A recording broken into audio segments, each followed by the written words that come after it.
Hello again, internets. This is me, Wes Clark, with another weekend excursion. If you look, you'll see there is nobody in the seat next to me. My good lady wife is in Utah, doing things with kids. She's out there expecting the birth of our first grandchild. So that leaves me a lone man in this house with a beautiful Saturday to do something. What will I do? I'm going to the battlefield of Manassas. This is the Manassas Battlefield, Henry House Hill. There stands Jackson like a stone wall.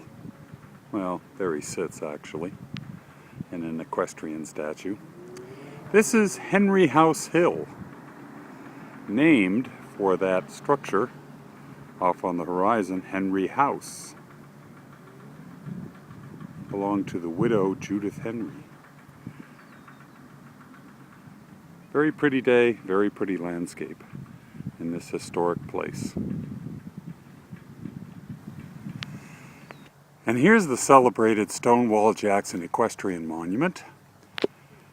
I don't know if you can see it very clearly, but the interesting thing about this, it's done very much in the Art Deco style.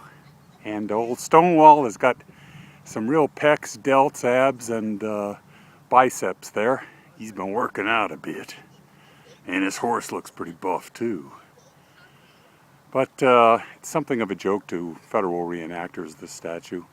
Did Jackson actually look like that? No. This is an ideal representation. But you have to admit, he looks pretty impressive up there, you know, with the clouds in the background and such.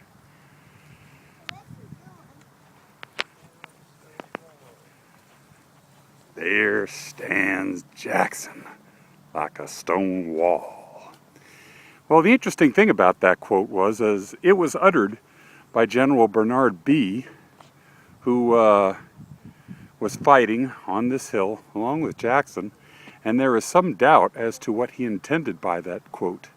Did he mean, admiringly, there's Jackson standing there like a stone wall impressively, he's not going to move, rally around the Virginians? Or did he mean, there's that miserable so-and-so Jackson, he's not going to come to us, I guess we're going to have to go to him? History is silent on what he meant because, well, he died and nobody thought to ask him.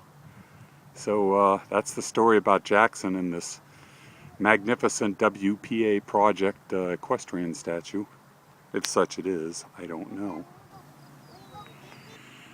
I've always been struck by the beauty of this particular place on this particular battlefield, Henry House Hill.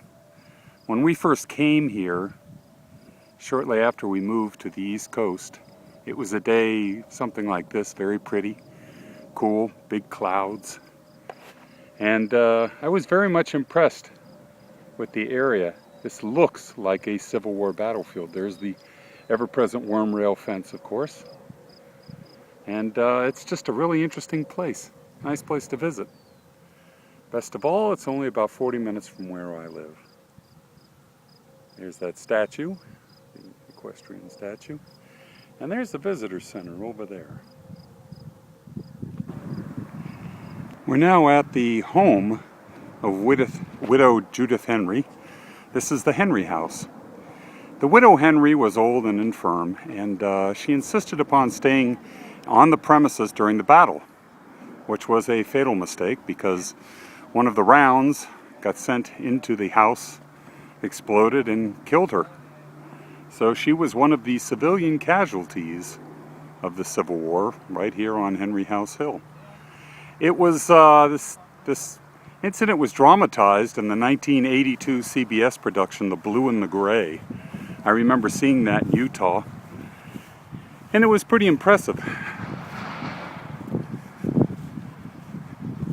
And over here, here's the tombstone of Judith Henry, buried close to her home, where she died during the Battle of First Manassas.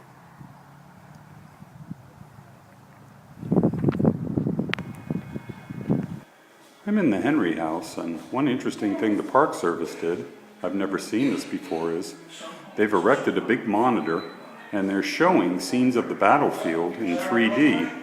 Right now I'm wearing 3D glasses, and these pictures are really impressive. They were taken with a stereoscopic process back in the 1800s, and the images look quite good. They don't look as good to you as they do to me because you're not wearing 3D glasses. There are all sorts of Civil War monuments, and if you go to Gettysburg, you'll see a ton of them. But this was one of the very first, perhaps the first. It was commemorated and dedicated on June 13th, 1865. Here's a picture of that dedication ceremony in 1865, just after the Civil War ended. The inscription reads, "In memory of the Patriots who fell at Bull Run, July 21st, 1861. I don't know if they intended it to rhyme, but it does.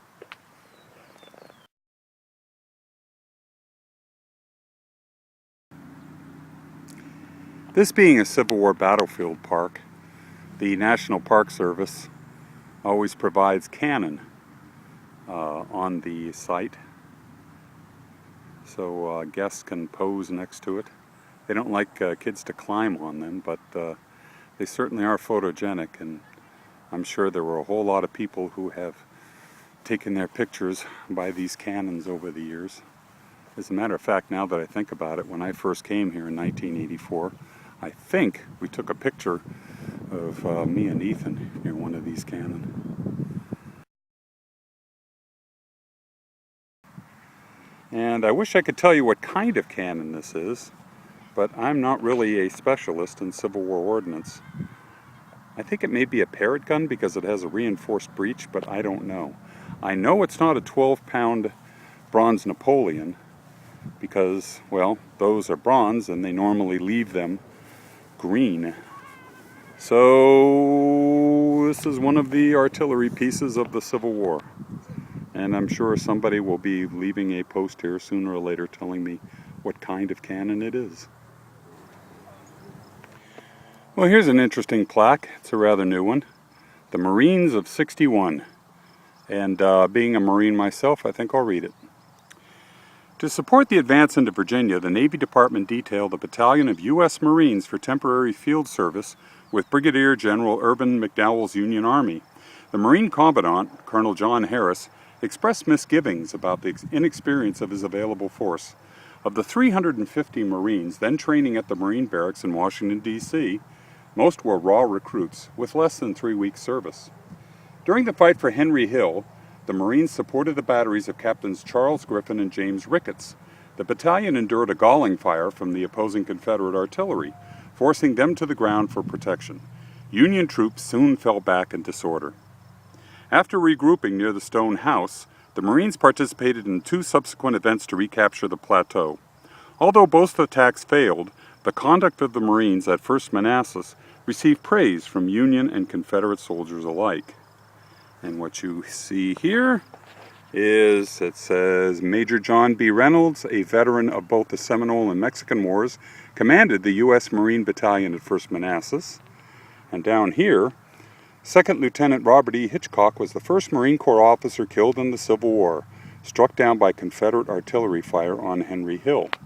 And there's also a quote.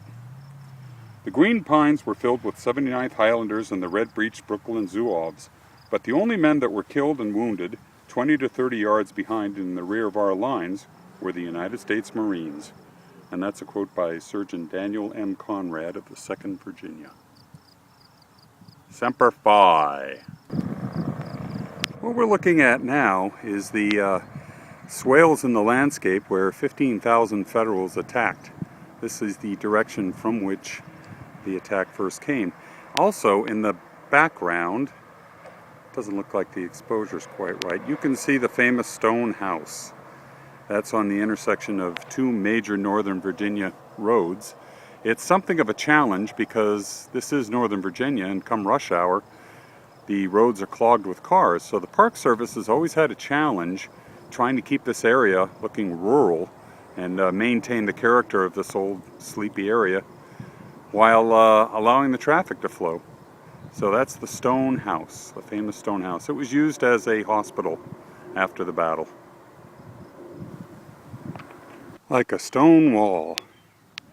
On the brow of the hill, Brigadier General Bernard B. was desperately trying to rally his men when he caught sight of Thomas J. Jackson with fresh troops here at the edge of the pine thicket.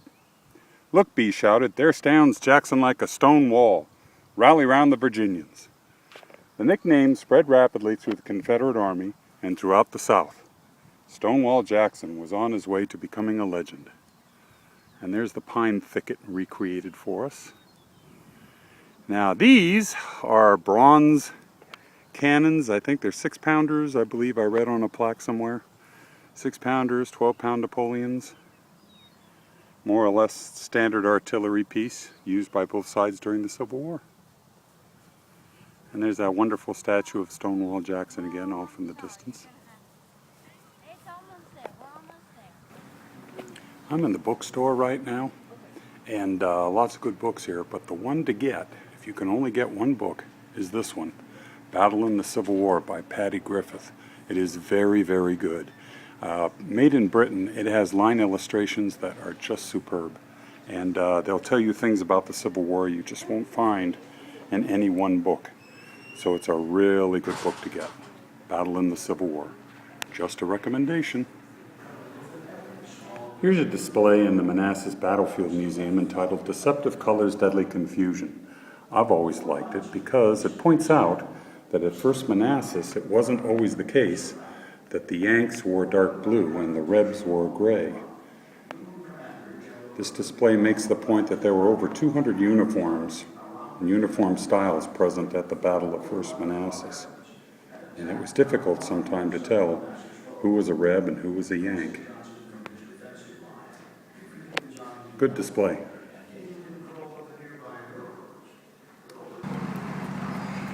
This is the stone house on the Manassas Battlefield. I showed it to you earlier. From that hill up there, that's actually the Widow Henry house. And this is that busy intersection I told you about here in Northern Virginia on the Manassas Battlefield. There were actually two battles that took place here. There was one in 1861 and one in 1862, but today I'm only doing the 1861 battle for this video.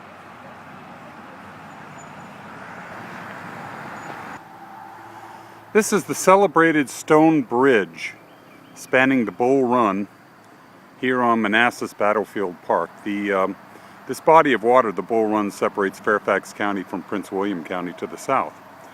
This was the site of an enormous traffic jam after the battle, as panicky northern civilians were jamming the bridge trying to get back north to safety in Washington, D.C. The word had gotten out that the fearsome Confederate Black Horse Cavalry was coming, and they would do something or another, and I don't know. Whatever the reason was, the civilians were panicky and fled. And this was also the route that the Union Army took back into D.C. to safety.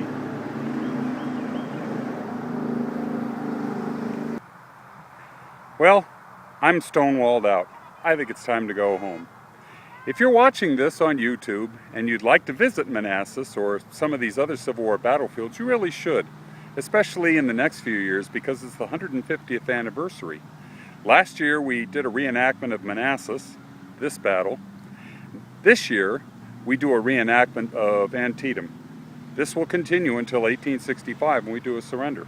So come on out to Virginia, check out some of these battlefield sites. This is Wes Clark, your roaming photojournalist, signing off.